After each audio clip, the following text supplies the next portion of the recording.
लंकेची पार्वती म्हणजे काय? एकदा पार्वतीने लक्ष्मीला भेटायचा विचार केला. तिने भोलेशंकर यांची परवानगी घेतली. पार्वतीला वाटले लक्ष्मी आपले खूप आदरातिथ्य करील, पण प्रत्यक्ष मात्र काही वेगळेच घडून आले. घरी आलेल्या उमा पार्वतीला लक्ष्मीने साधं पाणीही विचारलं नाही. उलट अभिमानाने स्वतःचा तोरा मिरवत लक्ष्मीने पार्वतीला तिचं सारं राजभवन, धन, वैभव, नोकरचाकर दाखवून खूप हिणवलं आणि म्हणाली, ज्याला सारं जग त्रिपुरारी म्हणून ओळखतं तो तुझा भिकारी नवरा कुठे आहे? चिताभस्म, त्रिशूल, फावडी आणि फाटकं मृगजीन घेऊन त्यानं कुठं बस्तान बसवलं आहे? पार्वतीने हे ऐकताच तिचा क्रोधाग्नी भडकला, ओठ थरथरले, जीभ फडफडली आणि ती म्हणाली, तू माझा सन्मान नाही केलास तरी चालेल, पण माझ्या पतीचा विनाकारण अपमान मी सहन करणार नाही. माझ्या पतीला भिकारी म्हणताना तुला लाज वाटत नाही? खरं तर तुझ्या पतीला धृताखेरीज कधी काही कामकाज नाहीये. तोच भिकारी राजा म्हणून शिवाकडे गेला असेल किंवा वामन बनून बलीकडे गेला असेल. सतत सगळीकडे आपली झोळी पसरून भीक मागत फिरत असतो. दधीची ऋषींकडे तर त्याने हाडभिक्षा म्हणून मागितली होती. विसरलीस का? शंकर तर जगाचे तारणहार भोले भंडारी आहेत. पार्वती अशा प्रकारे लक्ष्मीवर चिडली आणि उद्विग्न मनाने ती कैलास पर्वतावर परतली. पार्वतीला पाहून अंतर्यामी भगवान म्हणाले, हे देवी, आज चेहरा एवढा उदास का? त्यावर उमा पार्वतीने लक्ष्मीने केलेल्या उपहासाचं वर्णन करून शिवशंकराला सांगितले आणि म्हणाली, आजपासून मी अजिबात अन्न पाणी घेणार नाही. उपाशी राहून भले माझे प्राण मला गमवावे लागले तरी बेहत्तर. तुम्हाला जर माझे प्राणप्रिय असतील तर मी सांगते तसा महाल मला बनवून द्या. महाल बनवल्यावर गृहप्रवेशासाठी लक्ष्मीला आमंत्रित करून मला माझ्या अपमानाचा बदला घ्यायचा आहे. माझ्या अपमानाचा असा बदला घेईन की सारी दुनिया बघत राहील. यावर शंकराने पार्वतीला खूप समजावले आणि म्हणाले, मान अपमान हे सारं आपल्या मानण्यावर असतं. जाऊ दे, ते कडवट बोलणं विसरून जा, राग विसरून जा. तुझं मन शांत कर, त्यातच खूप सुख आहे. पण देवी पार्वती ऐकायला तयारच नव्हती. हट्टाने ती रडू लागली. मग भगवान शंकरांनी विश्वकर्माला संदेश पाठवून आमंत्रित केले व सांगितले, देवी उमा पार्वती दुःखी कष्टी आहेत. तुम्ही तिचे दुःख दूर करा. तिला जसा हवा तसा महल बनवून द्या. पार्वती खूप खुश झाली व तिने विश्वकर्म्याला समजावून सांगितले, मला समुद्राच्या मध्यभागी एक नगर वसवायचे आहे. ज्याला 4 दरवाजे असतील असा किल्ला बनवायचा आहे, जिथे थंड गरम पाण्याचे तलाव असतील, सुंदर बागबगीचे, स्वच्छ रस्ते असतील. माझ्या रंगमहालाच्या छतालाही तुम्ही सोने लावा. सगळे दरवाजे सोन्याचे बनवून मध्ये मध्ये हिरे मोती जडवा. चमचमणाऱ्या फरशांवर रंगीबिरंगी मीनाकारी करा. सोन्याच्या भिंती, छत, अंगणही सोन्याचंच बनवा. मंच, पलंग इतकंच काय, महालातील भांडीसुद्धा सोन्याचीच हवी. आजपर्यंत असा महाल कुणीच बनवला नसेल, बघितला नसेल. लक्ष्मीने असा महाल बघितल्यावर तिने मान खाली घातली पाहिजे. विश्वकर्म्याने सगळे समजावून घेऊन आपले अनुयायी ब्रह्मलोकातून बोलावून घेतले. भवन निर्माण केल्याचे सगळे सामान सोबत घेऊन ते आले. सर्वोत्कृष्ट वस्तुकलाकार म्हणून आदिकालापासून विश्वकर्मा प्रख्यात होता. चित्रकला, मूर्तिकला या सगळ्या नानाविध कला वापरून भवन, वास्तू निर्माण करण्यात तो एकदम निपुण होता. डोळे मिटून आपल्या मनात जी कल्पना करी ती साक्षात डोळ्यांसमोर पूर्णत्वास आणी. तसाच एक चमत्कार विश्वकर्म्याने ह्यावेळीही दाखवला. समुद्राच्या मधोमध एक अनोखा महाल, दिव्य भवन उभारून दाखवले. शंकर पार्वती जेव्हा तिथे आले तेव्हा तो स्वर्ण महाल पाहून पार्वती अतिहर्षित झाली.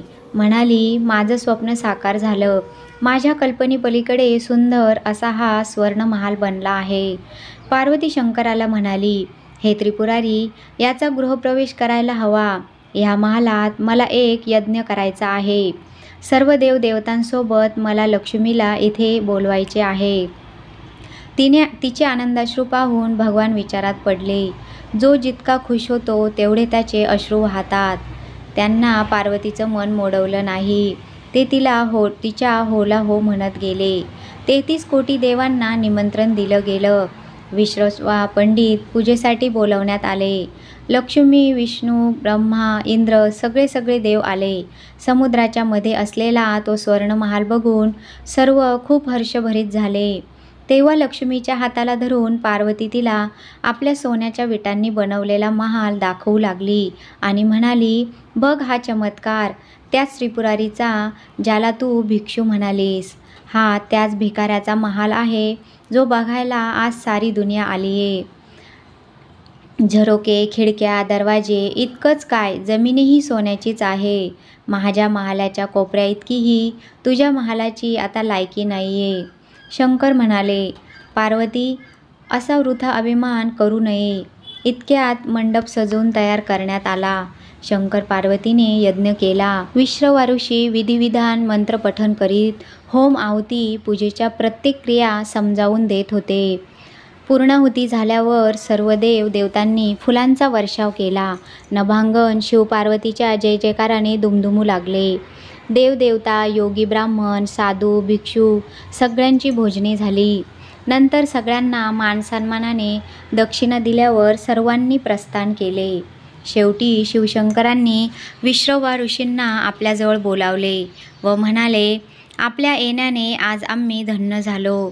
तुम्हाला जे हवं ते मागा. आज आम्ही तुमच्यावर खूप प्रसन्न आहोत.